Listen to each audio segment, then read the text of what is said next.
Good afternoon. I'm Barbara Stallings, Director of the Watson Institute for International Studies, and I am most pleased to welcome this afternoon Karen Elliott House.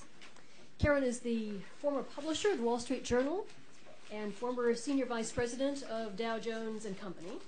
And most important, she is a member of the Watson Institute's Board of Overseers. Karen joined the Wall Street Journal's Washington, D.C. bureau as a journalist in 1974.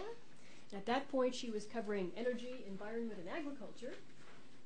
A few years later, she moved to the area that she's been working on ever since and became a diplomatic correspondent. In 1983, she moved to New York, first as assistant foreign editor and then as foreign editor of the Journal. In 1984, she won a Pulitzer Prize for her coverage of the Middle East. Then in the 1990s, she moved up into the senior management of Dow Jones. Karen is currently a senior fellow at, just pointed out, our competitor, Harvard's Belfer Center for Science and International Affairs, and she's working on a book on Saudi Arabia. Her talk this afternoon is entitled Reform in Saudi Arabia, Movement or Mirage. So please join me in welcoming Karen Elliott House.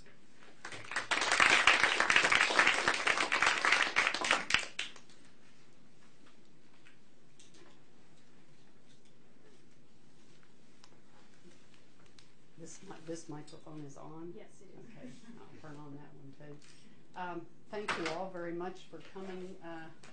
I'm going to try to talk for 25-30 minutes, and I hope it will be enough to encourage and stimulate you to ask questions, because I'm on my way back to Saudi Arabia for a month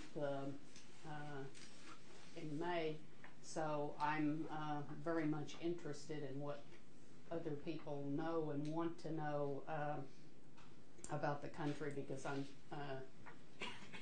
very much in the reporting phase of the book. I've been going there off and on for 30 years since I became the diplomatic correspondent for the Journal in January of 1978. And my basic assumption is that all of you, all of us, have a stake in at least enough stability in Saudi Arabia that oil continues to be available to the global economy. And therefore, what I'm interested in trying to answer or focus on is what are the forces that shape change in the Kingdom of Saudi Arabia, and in what direction is it changing, or perhaps not changing, and thus what implications does that have for the rest of us. As most of you probably know, I think the Al Saud family, which now consists of about 4,000 princes and many princesses, but has run this country for roughly the last 250 years on and off, mostly on. The first Saudi kingdom was defeated by the invading Egyptians. The second Saudi kingdom, which lasted from about 1848 to 1888, was knocked off by internal family dissent, and the current Kingdom of Saudi Arabia began when Abdulaziz left Kuwait, where he was in exile as a young man, and conquered Riyadh, and then spent the next 25 years engaged in various civil wars around Arabia to unite the country through a combination of war and marriage. So he did both make love and make war. He had at least 45 sons, and it is one of those sons that has run the kingdom ever since he died in the 50s.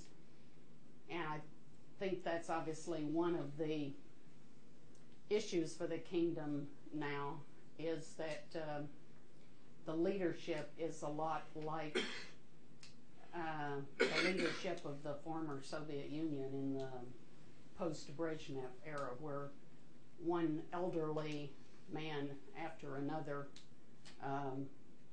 took the reins of power in the Soviet Union, and not much got accomplished. And my feeling is that that may be what happens in Saudi Arabia over the next decade, because the current king is 84.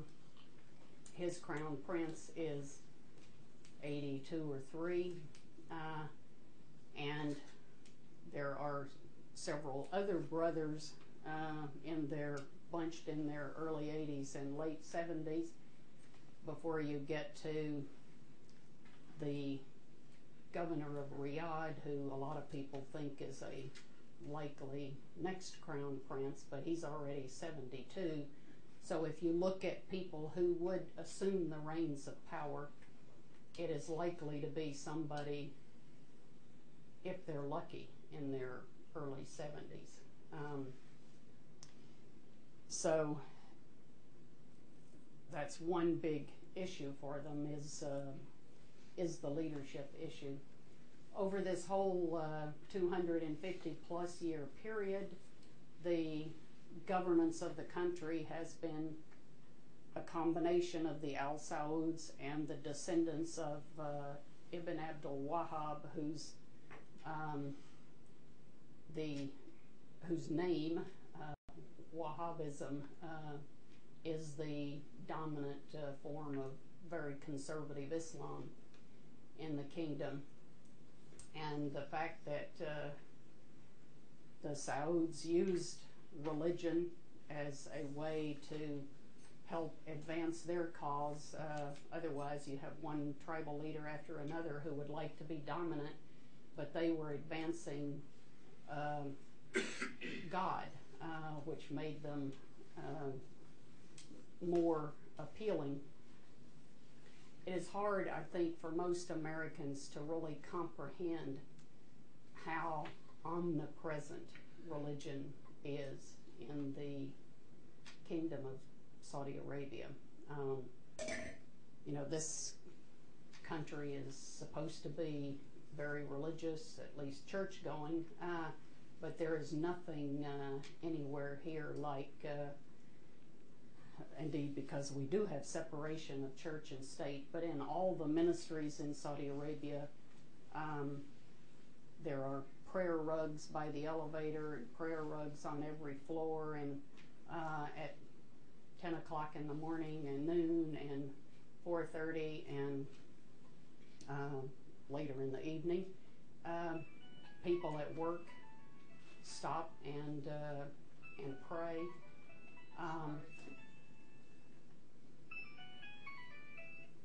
And I was being driven to a meeting when I was there in February with the Minister of Justice, a 6:30 appointment at his home, and he lives way out on the edge of Riyadh, and I'm obviously being driven since women are not allowed to drive, and as we drive along, the call to prayer sounds, and the driver says, "Excuse me," and we stop at the first mosque he came to, and there's literally a mosque on virtually every street corner, and he goes in, he leaves me sitting there and goes in and prays for 10 minutes or so, and then came out, and we drove on to the interview. The interview lasted about an hour and 20 minutes until it was interrupted by the next call to prayer, and the Minister of Justice is a descendant of the Wahhab line, as are all judicial figures in the kingdom, so he had to excuse himself to go pray. I went to see one of the dissident sheikhs who spent some time in prison, but he's out now. And the same thing when we're sitting there talking and suddenly the call to prayer goes off and he excuses himself and turns me over to his wife who speaks no English, and I can count to 10 in Arabic, so it wasn't a fulsome conversation, but till he came back. So there has been this division of labor between the Al Saud family saying we control the politics, and the descendants of Mr. Wahab saying, and we control the social aspects of life. There are now, I think, a number of severe strains on that division of labor. And in a sense, women have become the battleground where a lot of that plays out, because the religious establishment, and most of the country is, I believe, genuinely religious. They do want to do the right thing. There's just a lot of argument over what is the right thing. They feel that controlling women and protecting their virtue is their ultimate reason for being, and women, more women, are beginning to be educated and want to do something with their education, and want to have some sort of role besides being a piece of property for their husband, father, brother, or son, so that there is this kind of battle of the verses going on, which I find intriguing. The women collect verses from the Quran to demonstrate that it is not un-Islamic to be able to do things, and that in the Prophet's time he was very nice to his wives, and that it is not un-Islamic to work. But you can see this battle kind of playing out constantly. The week before I arrived, the Commerce Department put out a new regulation that said it is now permissible for a woman to check into a hotel all by herself without her brother, husband, son, or father. And the religious leaders immediately put out a statement saying that this is un-Islamic and women shouldn't do this. Obviously, I'm sure some women agree with them, and others agree with the right to now check into a hotel. But you know, the idea for an American woman that you have to have your husband's permission, or your sons or brothers or fathers, to check into a hotel is kind of so far removed from the average American woman's mindset that it's hard to grasp, as is the fact that also during the time I was there was the great Starbucks incident where the lady from Jeddah flew to Riyadh to her company, and the electricity was out, and so she took her computer, she and a male colleague, and went down to Starbucks and were sitting there having coffee, working on their computers, when the religious police got them both for obviously being a man and a woman together, who are not married or related, and therefore, you know, she was hauled off and strip search and eventually turned over to her husband. But that's also the kind of thing the average American woman can't imagine, from having a cup of coffee with a guy at Starbucks. And these strains continue and increase, so that all of the trappings of modernity are there: high-rise shopping malls, fancy cars, everybody's got a cell phone, the internet, 400 channels of satellite TV, and yet despite all of the modernity, the effort is made to keep the hearts and minds of people in the 7th century, not the 21st, so that the streams do continue to grow. 58% of all of the university graduates are women, and yet only 6% of the workforce is female. And indeed, the workforce is largely foreign, not Saudi.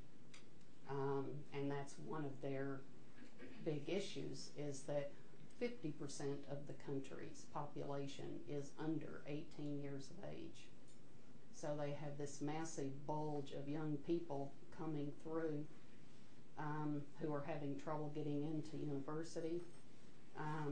And those who get out are having trouble getting jobs because they don't really get an education, by and large, that trains them for the world of work. So the business community puts pressure on to hire more and more foreigners. The official statistic is that there are 6 million foreign workers out of a population of 22, 23 million, so 17 million Saudis and 6 million foreign workers. But most of the Saudi business people I talk to say, look, outside of Saudis who work in the government, the private workforce here is about 1 million Saudis and 9 million foreigners. So if that's even remotely accurate, that's 1 in 10 people is a Saudi.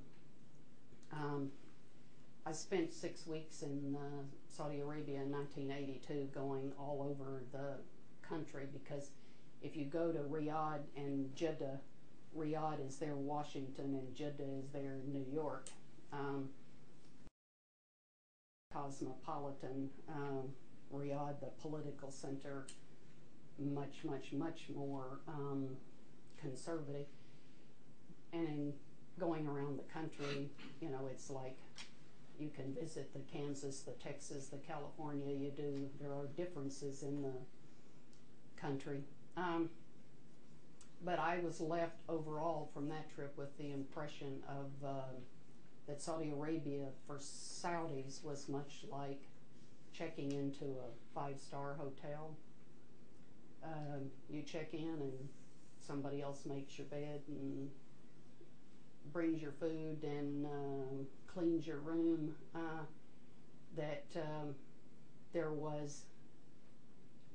They were in their country a lot like guests in a 5-star hotel. They hadn't yet really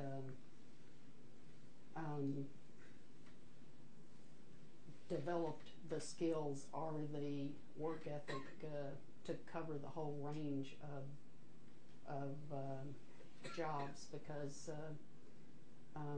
it's a national trait to fundamentally, you're willing to do office jobs, but men don't want to do many other more menial tasks, construction, taxis, and women are not allowed to. So it's a interesting situation, and they are trying to reform, and most people in the kingdom give King Abdullah great credit for truly wanting to give women more responsibility and authority, for wanting to make the economy part of the world's economy. They joined the World Trade Organization in 2005, but there are also many strong forces arrayed against that, and so the tug of war continues with women, I think, increasingly will play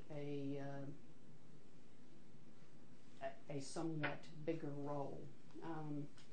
They opened a law school for women in the fall of 2006, and really smart young girls. I met the first class, and they're quite convinced that, I said, why are you going to law school? Because you can't practice. You know, the judges are all these religious guys who don't shake hands with women, who don't actually don't want women, and they're not allowed to practice before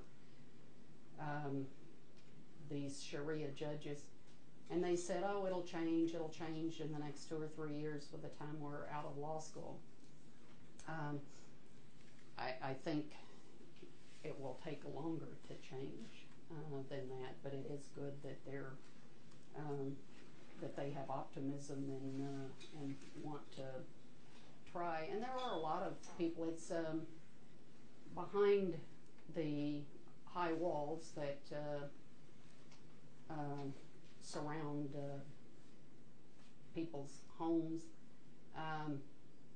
What you do inside those walls is pretty much your own business. So it is possible to spend time with very normal people. I went to visit a family who had 6 daughters, and the father introduced each one of them from age 8 to 24, proudly giving the description of how good the child's grades were, and they all, the 2 oldest ones had gone to college, one in the U.S. and one was leaving the next day for Britain. I visited another family, whose daughter came bounding downstairs in big baggy shorts like my 12-year-old, and she plays soccer. And one of the big events in February was the first women's soccer match in the kingdom between 2 Saudi girls' schools, open to women only, because obviously the girls weren't running in their veils. That too was denounced, but this young girl had been playing soccer since she was a tiny child, because she goes to an international school, so where they play soccer in front of men and women, and she wanted to show me her trophies for she runs the 60-meter and 100-meter, and she plays soccer, and she was totally normal teenage kid with her ponytail and her shorts, and those kind of people do exist all over the kingdom, and that is part of, I think, the safety valve that exists for the country, is that inside your home you can do pretty much anything you want, and you can send your children to international private schools where they might as well be going to school in London for the way the classes are conducted, and they're taught in English. It's just when you go out that you're expected to conform to the norm, which is, after you're a 14-year-old girl, you cover your face, you wrap your body, you don't, you're invisible. And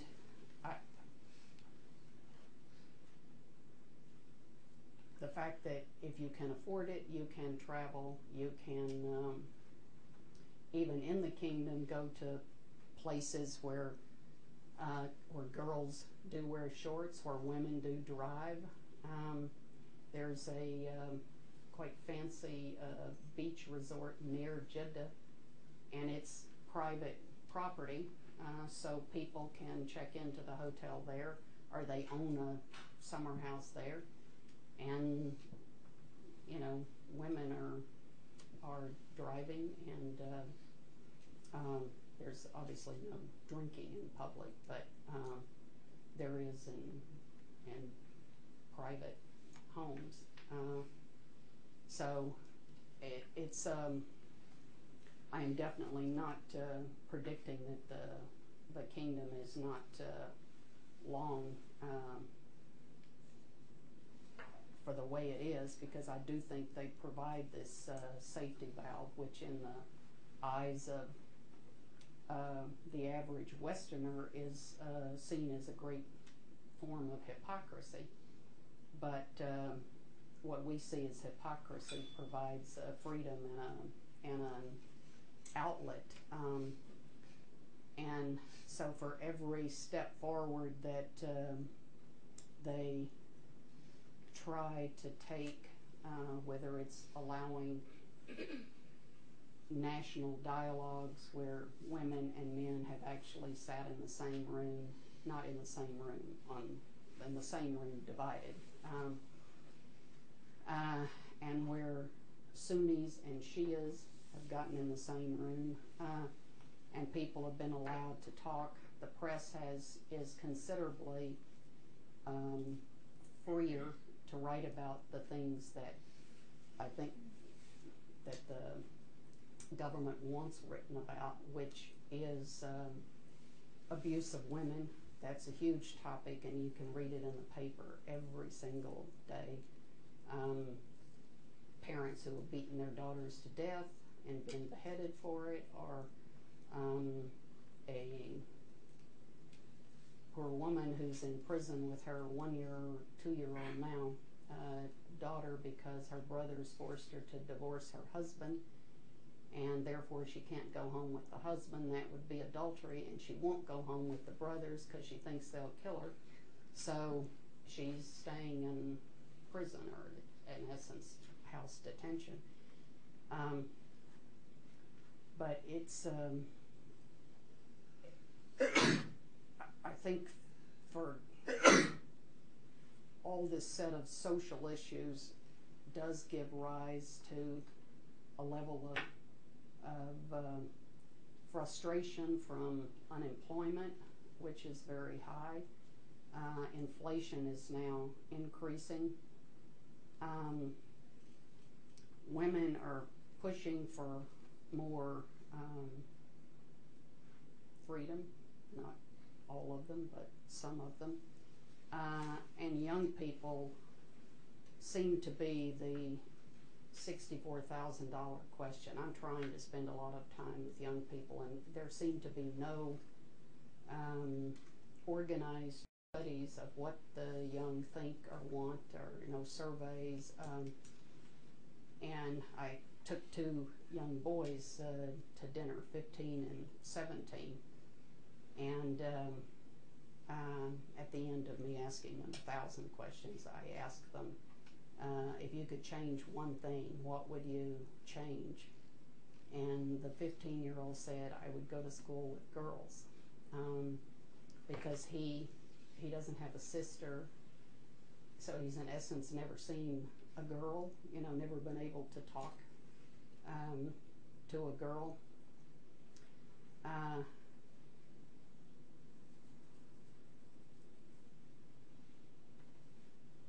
How they manage to go through the youth bulge, and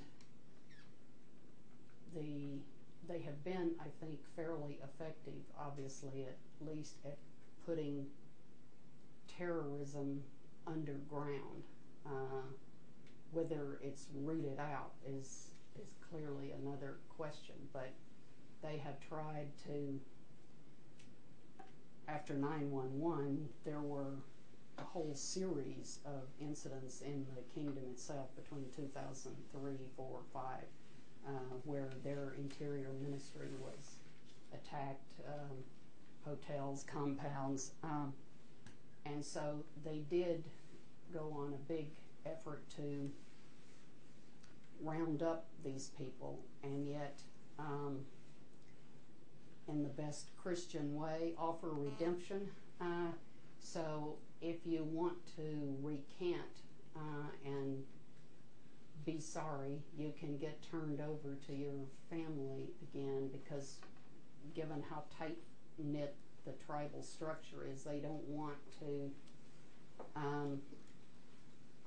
behead too many people and have the whole family outraged and have the circle of unhappiness widen. They want to get the worst people and try to rehabilitate the rest. So they have been, apparently, and that there haven't been a lot of new incidents, fairly successful at getting, through a combination of coercion and cooperation and cash, getting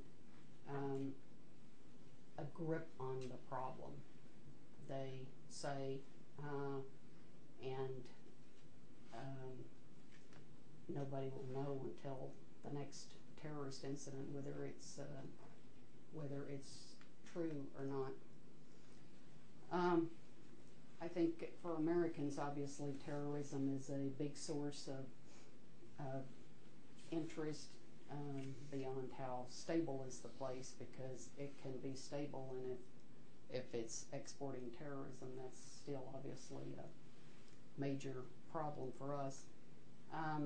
They are very worried, and I'll stop here. They are very worried about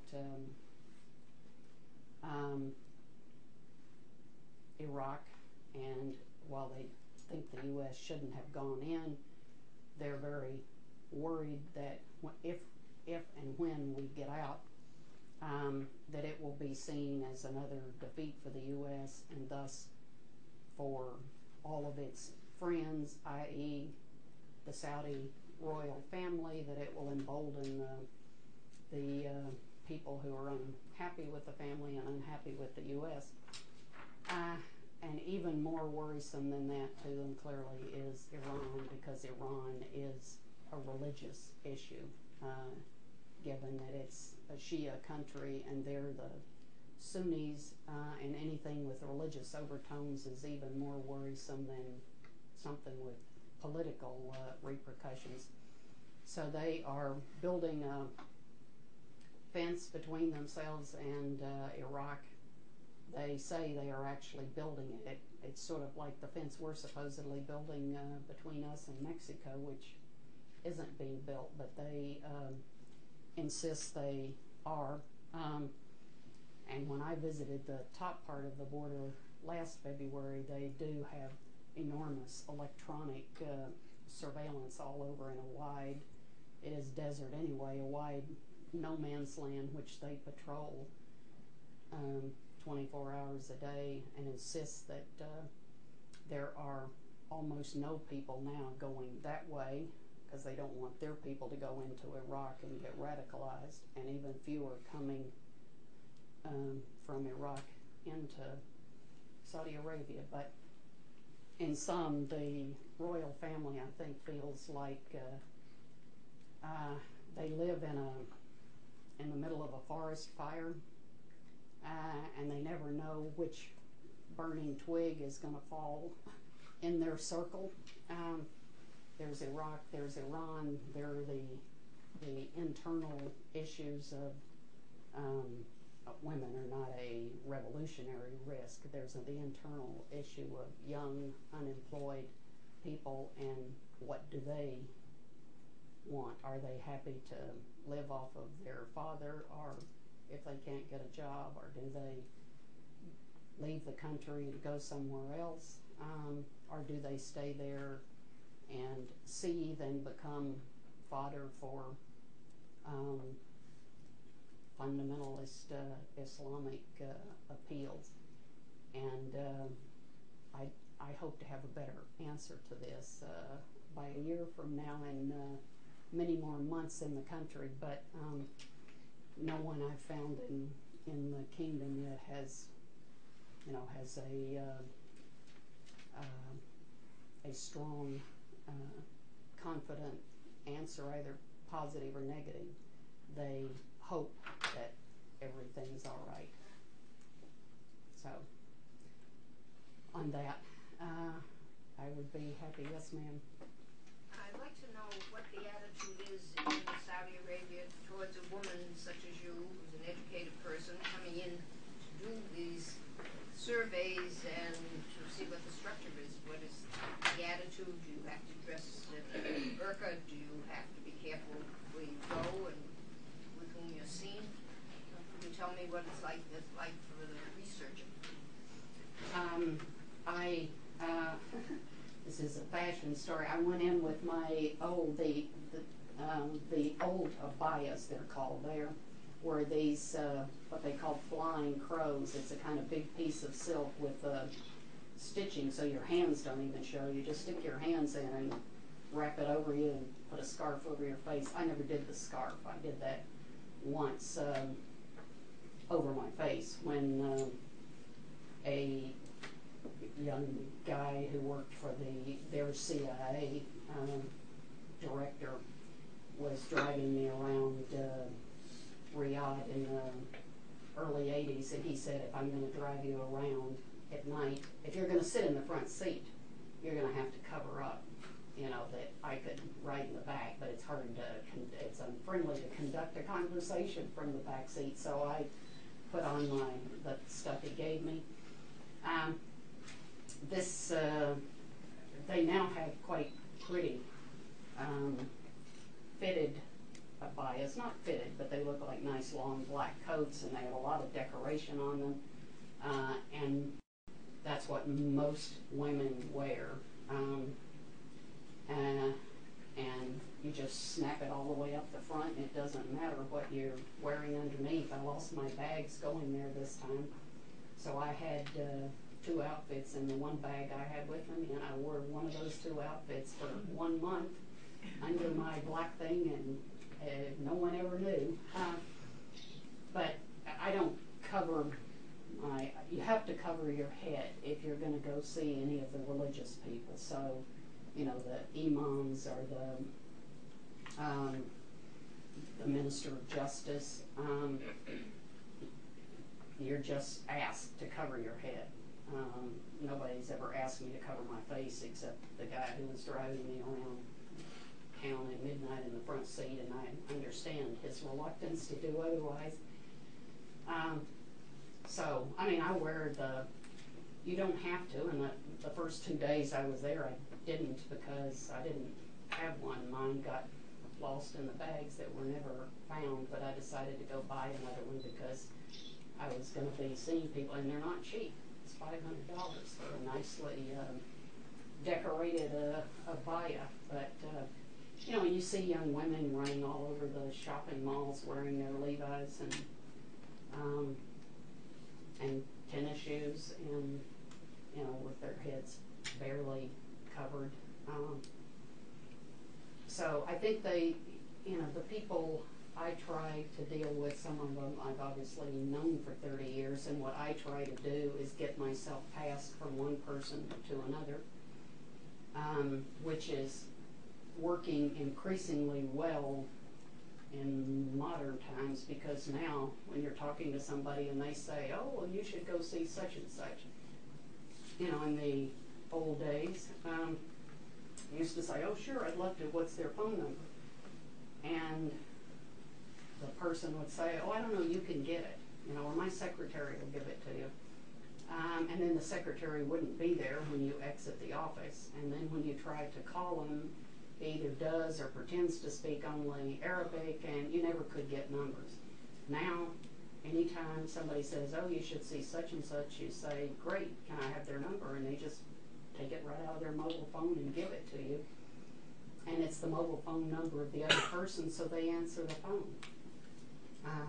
So it's quite easy. My theory is it's a big advantage being a woman, because I can talk to women, and most of the men, officials in the country, whether ministers or religious people, know that Western women are out there working. Now, some of them, I think some of the religious people I see, they do have this view. One of the imams invited me home to meet his wife and mother to prove how happy they were being at home. And I think, and I saw this guy last year, and he's very interesting and very anti-American. But, you know, he's perfectly happy to engage in a conversation on Iraq, Iran, religion, the royal family, anything else.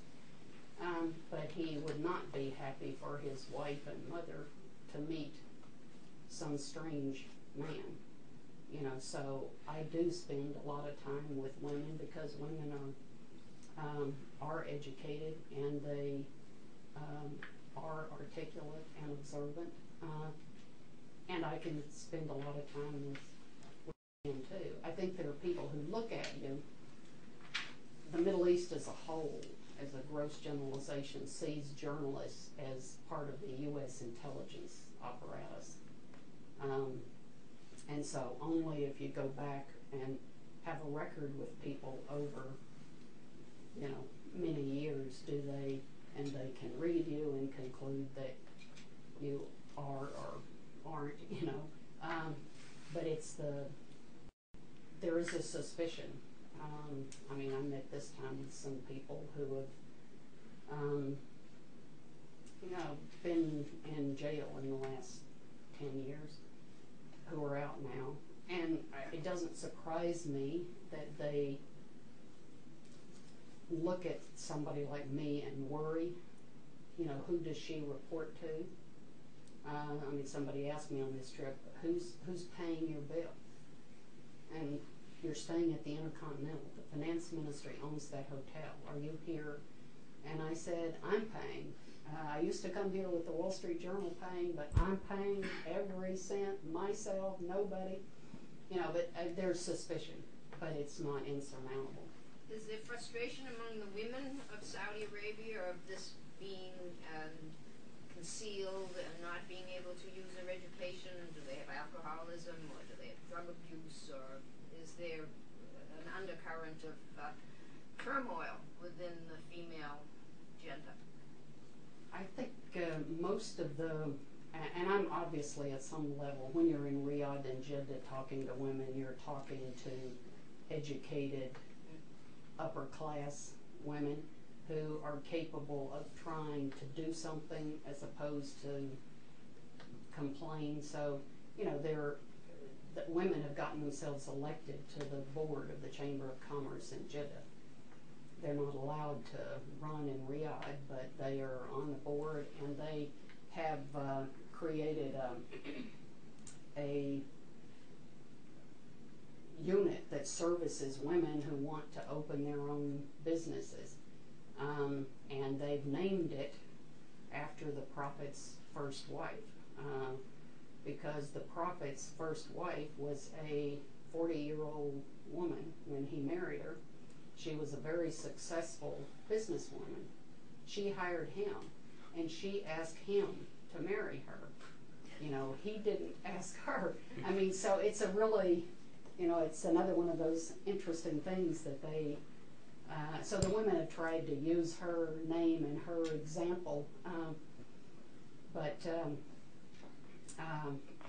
and there are women, they now have somebody said to me this time that he was put in prison for suggesting a Human Rights Commission in 1993, and in 2003 the government actually started one.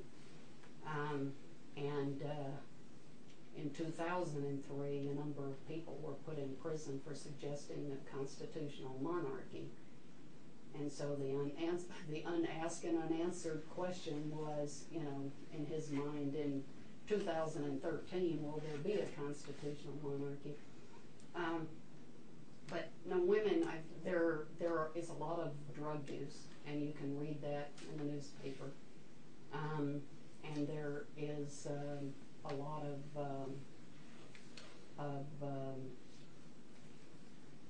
diabetes from people eating and not exercising. Alcoholism, if it's widespread, does not get publicized. And I don't think there is a lot of, there are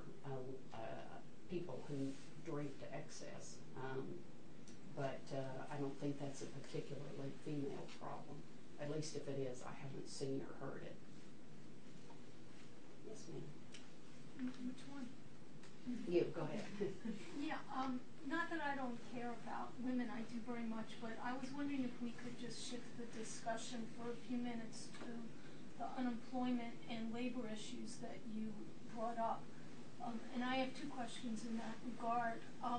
The first one is, starting in the late 1990s, all of these Gulf oil countries initiated campaigns to indigenize their labor forces, and offering various incentives to business to hire Omanis if it was Oman, or Saudis if it was Saudi Arabia. I was wondering if the Saudization campaign is still going on, or if the recent glut in oil prices has sort of put that to the wayside.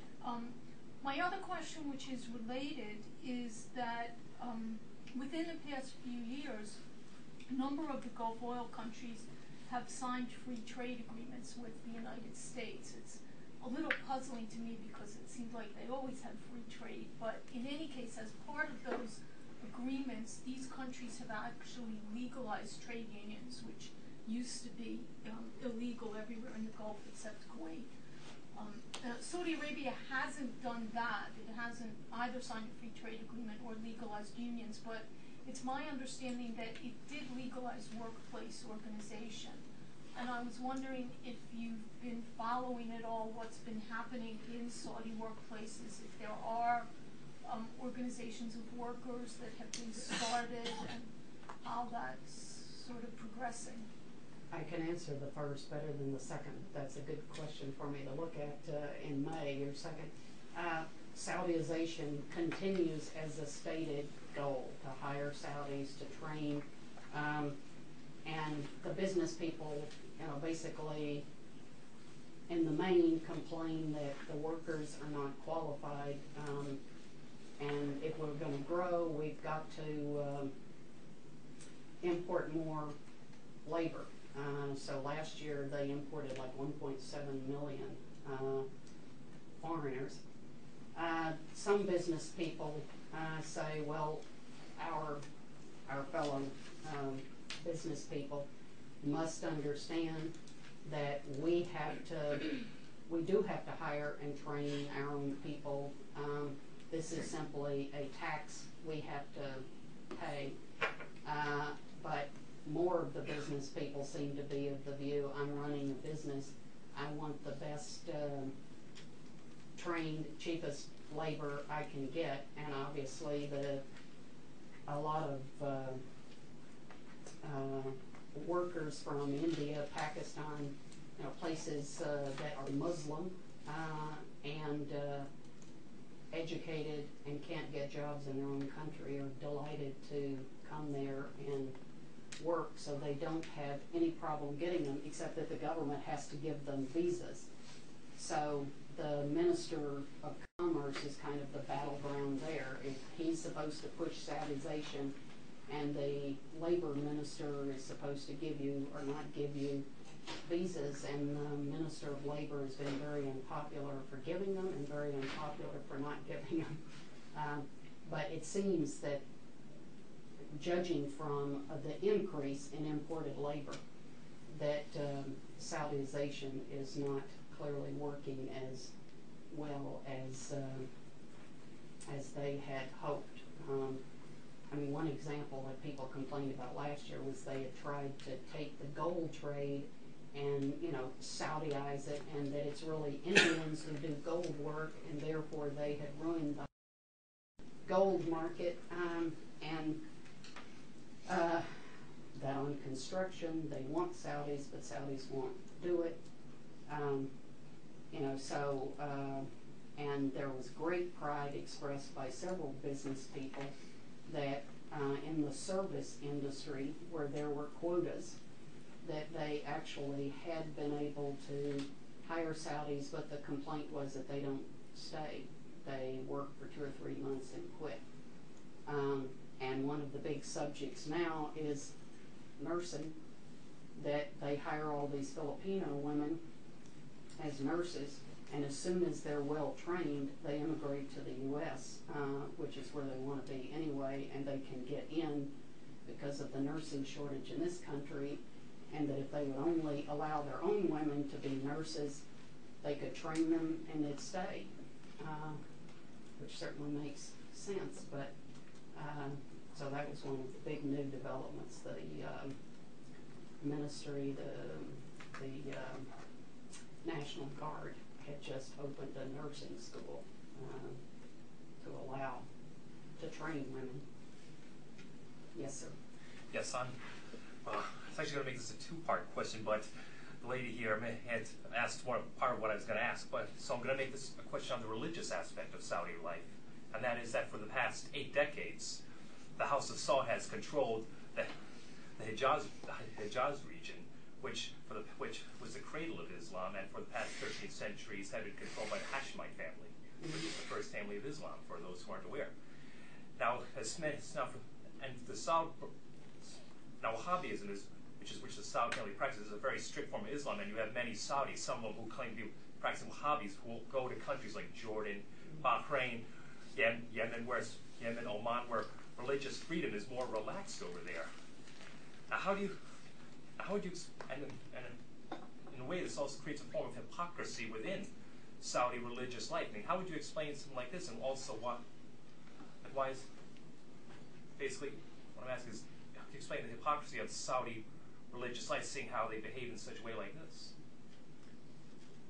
They don't feel it's necessary to explain. I don't think they see it as hypocritical. I think most of, somebody explained to me last year that, what the point the gentleman's making is that the Al Saud and their Wahhabi partners, in essence, took over Arabia and threw out King Hussein's great-great-grandfather, right? Grandfather. No, great-grandfather. Grandfather was Sharif Hussein. Great-grandfather. Keep forgetting it was. Yeah, his grandfather was the first king of Transjordan who got shot or stabbed in Jerusalem. But and that there are other forms of Islam, but one of the Shia in the eastern province where the oil is there, that is where much of the Shia population lives, that they were happy because among the other reforms King Abdullah tried to do were these dialogues to at least let people talk. And he said, when I was growing up, he was a guy my age, he said, when I was growing up, we didn't expect any political freedom. We just wanted a little bit of religious wiggle room. And that in the 60s, when he was in school, the teachers taught them.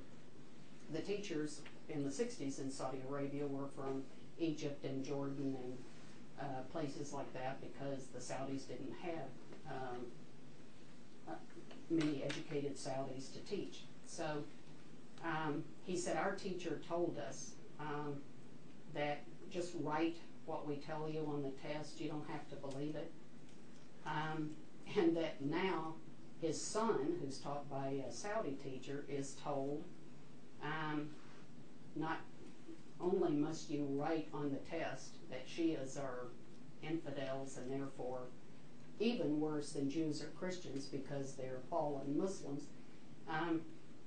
that you must write that, and you should believe it enough that your responsibility to go convert your parents, so that his son comes under even more pressure. Broadly speaking, what's gone on in the kingdom after 1979, the mosque incident where they took over the Grand Mosque in Mecca, and the government had to attack the mosque for nearly 2 weeks to get them out, or did attack the mosque for nearly 2 weeks. Osama bin Laden doesn't think it was necessary, but that is how they evicted them. the country, as people say, adopted the fundamentalist agenda. So they, in the 80s and 90s, the broadly speaking, the royal family was trying to burnish its own religious credentials because those people, like Osama bin Laden later, felt that the royal family wasn't sufficiently Islamic, and so they tried to be more accommodating to religious people, and therefore the women all say we were the victims of that. After 2001, they have looked and said, oh my God, what did we do for the last 20 years? So they're trying, broadly speaking again, the rhetoric is more than the reality, to rein back the religious excesses by changing the textbooks, by firing some of the imams. You now have to get your Friday sermon, if you're going to say anything out of the ordinary, approved before you deliver it or run some risk. So they are trying to, at least again in public, wring out the most radical excesses. Again, and they have fired, they say, about 1,100 of the imams that were in mosques.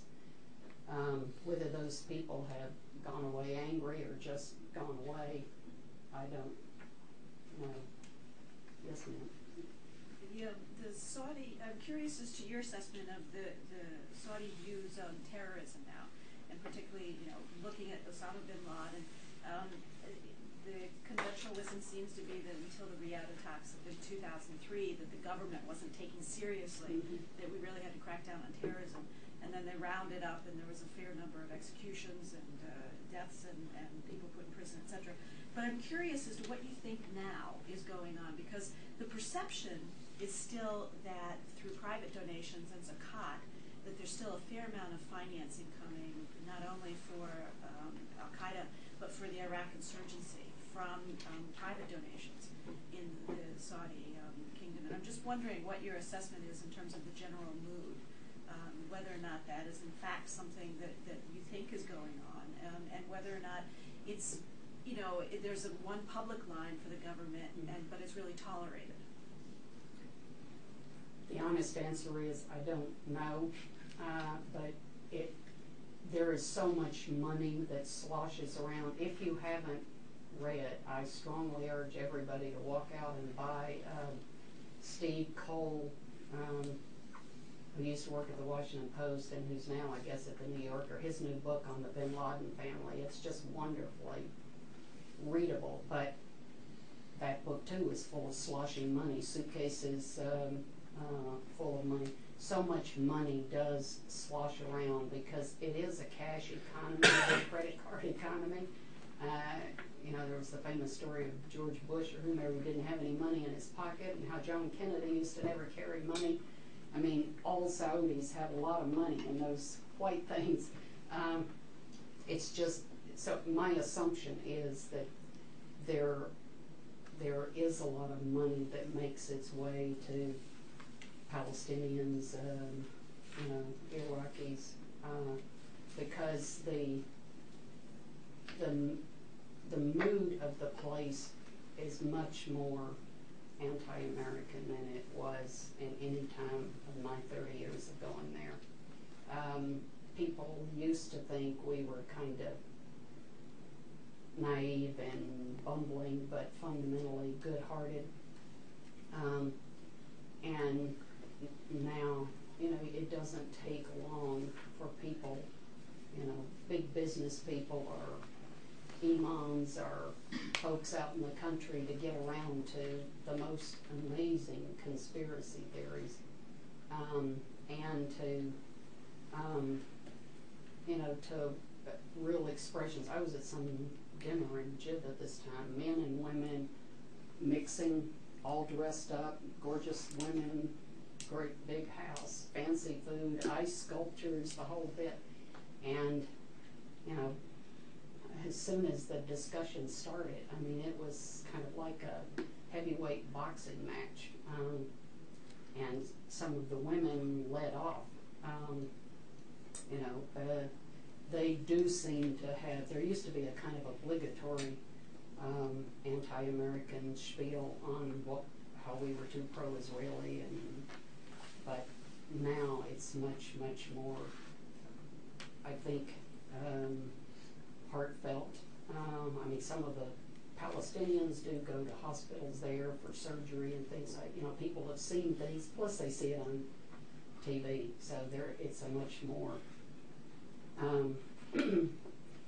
anti-American place, and I think that makes it even harder for the royal family to try to, they do a great high wire act, but it's, you know, balancing the internal pressures for modernization and you know, maintaining religiously strict, upright people, but it's getting harder to balance the part where we are, because I think they fundamentally understand that one of the reasons, part of their protection is that people believe the Americans, rightly or wrongly, they believe that America would go in and at least save the oil fields, and that's probably the royal family.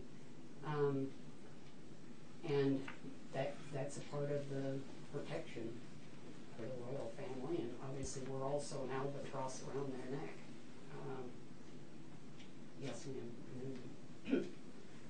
I was interested in some of your insights into the opinions of, say, Abdulaziz al-Sheikh, the head of the Ministry of Justice, and some of the imams that you've spoken to, in regard to the new announcements that have been made of liberation, liberal regulations regarding women. For example, there's supposed to be a regulation allowing women-only industrial sites, and as you mentioned, courses for women in the judiciary. And recently, the Majlis al-Shura announced that women were going to be able to drive in the near future, provided they adhere to certain regulations. We've been hearing these kinds of things for years and years and years, and of course nothing ever happens. It seems to me that these regulations are more ventilation than anything else. But I would be very interested in your insight, since you've had a chance to speak with the Minister of Justice and some of these imams, and do you have an opinion as to where all this is going from their point of view? Well, I'm trying to see the top 5 religious people. I mean, I've got to admit, you know, the Minister of Justice is as high as I've gotten. The head of the Majlis al-Shura declined to see me and sent me to his deputy, but they allowed me to attend, and you know, they have a big TV thing like at tennis matches. They even put my picture up there with my head wrapped up and told people I was there. You have to sit in the balcony, but the Minister of Justice, I was told, and it seems to be borne out in the end, they are trying to reform. They're spending $2 billion on judicial reform, because there are so many of these examples, like the girl who got raped in Qatif and then gets 200 lashes, and you know, that embarrass the king and make it hard to. So they are trying to codify what does the Quran say on these things, and that is his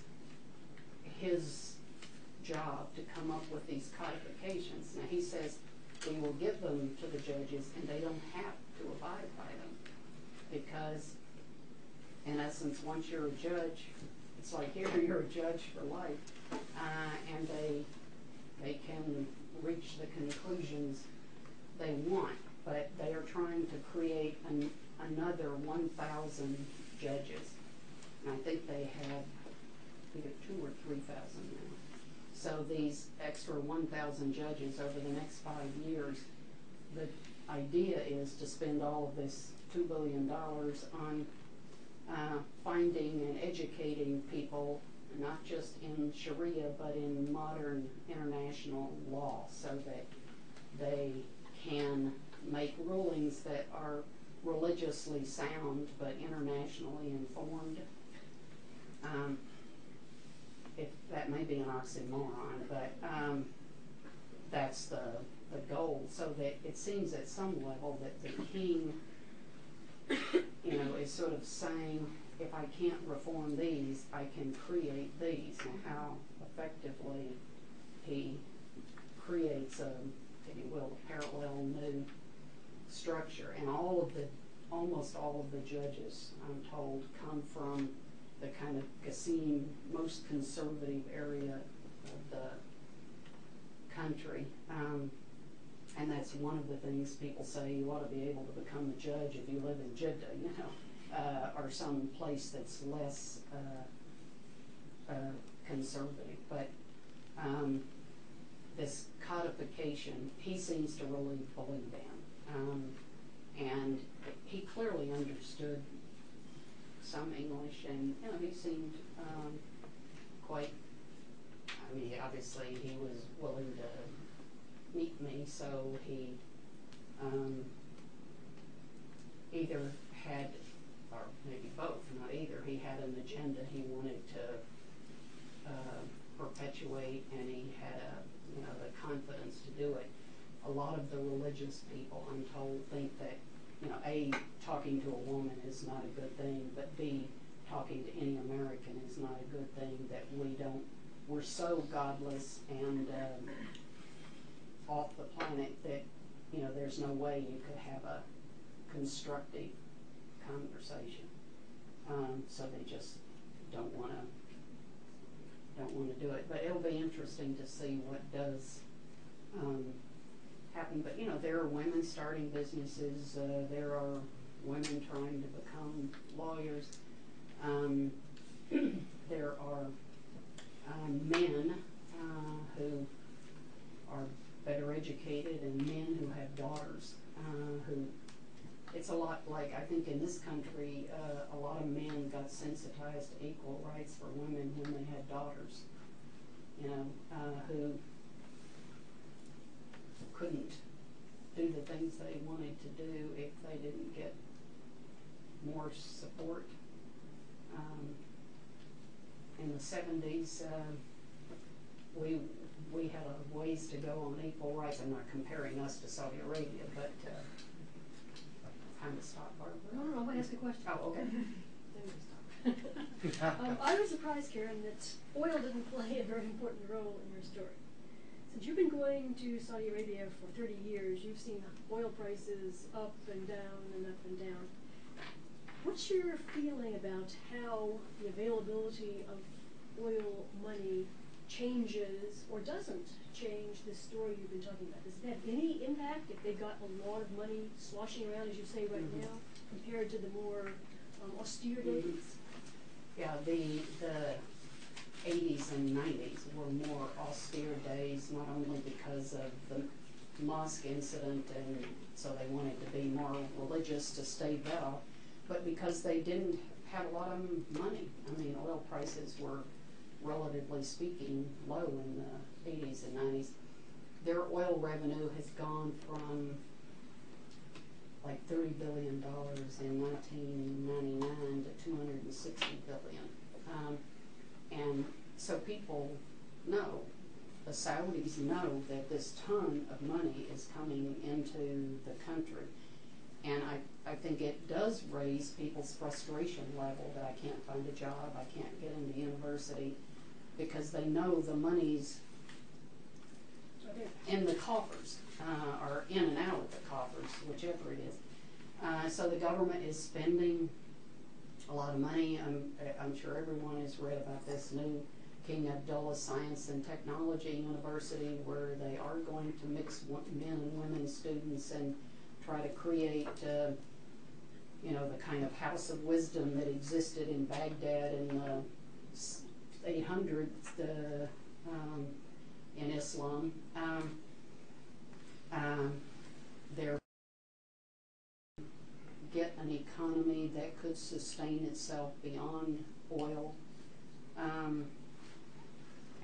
And I've listened to all of those plans get explained, and they seem to be more, petrochemicals and the downstream, as they put it, aspects of oil that, again, if you look at their numbers for employment, it's going to be mostly highly educated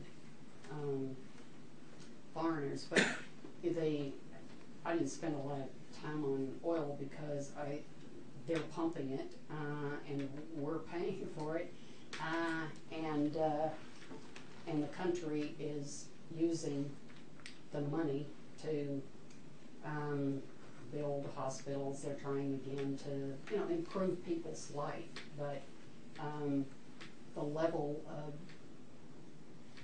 grumbling is actually higher at some level than it was when there wasn't as much money, because people, it's not unlike if you don't have money, your kids don't complain too much, and the second, they know that you're buying a new dress, they want 10 bars of candy or whatever, if it's there, they don't, you can't say, well, now you don't need it.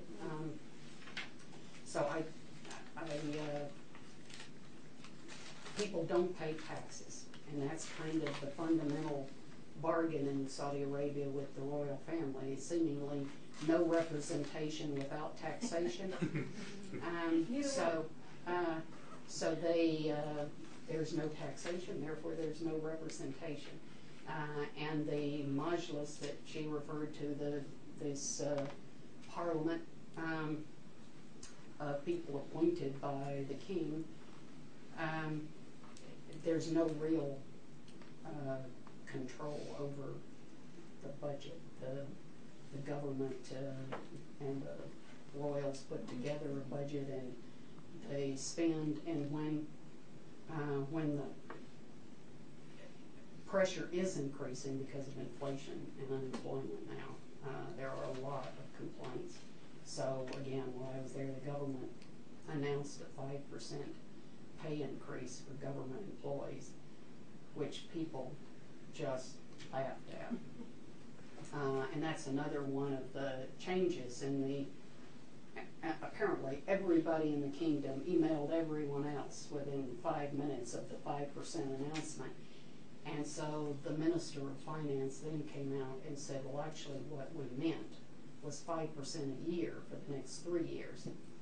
But even the 15% didn't impress anybody, because the other Gulf states had raised, government wages 50, 60, 70%. So everybody was annoyed with that. What other people say is because we have so much money, we're able to do stupid things and get away with it, and that it'll be more difficult when and if the next oil price decline comes. If it comes. If it comes, yes, sir. Are you aware of any dissension in the royal family, and if so, how is that dealt with? That's probably the most unanswerable question. I mean, there clearly are some differences, and if you, one of the things this king did was put down on paper how they're going to select the next crown prince, because it's always been just sort of the royal family pick somebody from among their lot, and they don't just go literally from one brother to the next one. They skip people if they're considered not properly fit, emotionally, mentally, physically, any other way. But they have now written down on a piece of paper, and it's on the internet, the succession, and there are 35 people on the succession committee, and they are the surviving sons of Abdulaziz and the sons of his dead sons. You know, so one son from each of the deceased that lived long enough to have a son. Not all of them did, but there are 35 people, and about less than half of them are sons. The others are grandsons. And when King Abdullah dies, Crown Prince Sultan will become king, and this group will meet and select the next king based on whatever criteria they have. And the new king can put forward a name, and this group can accept it or reject it. And they can put forward a name which he can accept or reject. And if each rejects, then those two names go to the 35, and it's democracy in practice. What about on social issues? Is there any dissent that's kind of...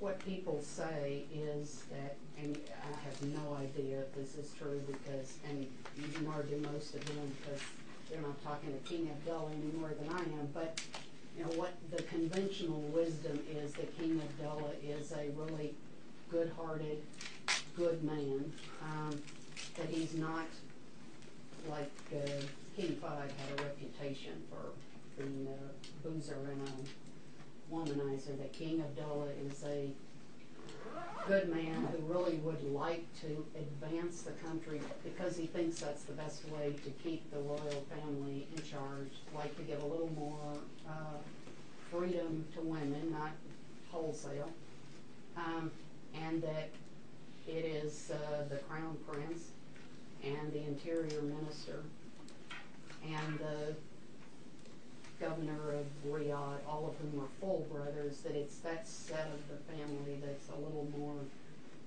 conservative and wants to please the religious people more. The theory being that the less religious you are, the more you need to embrace the religious agenda. That if you're really a good man like Abdullah, you can afford to be a little more liberal. That so that there is at least dissension ascribed, if not major dissension, because I think clearly the royal family had a big battle after the old man died, and his first son took over and kind of bankrupt the country, and King Faisal was the crown prince, and the two of them in essence jockeyed with each other for 10 years. With the family sometimes saying, Saud, you get out of the way and let Faisal run it, and then Saud would come back and Faisal would say, I can't handle this anymore, and finally the religious people told Saud, you're not king, get out. But they did surround each other's palaces with troops and all of that kind of stuff, and that was clearly, that memory is fresh enough that people don't want to do that again. Not that it couldn't happen, but they would like it not to happen. I think we need to thank Karen and give her a little break here. You've been talking about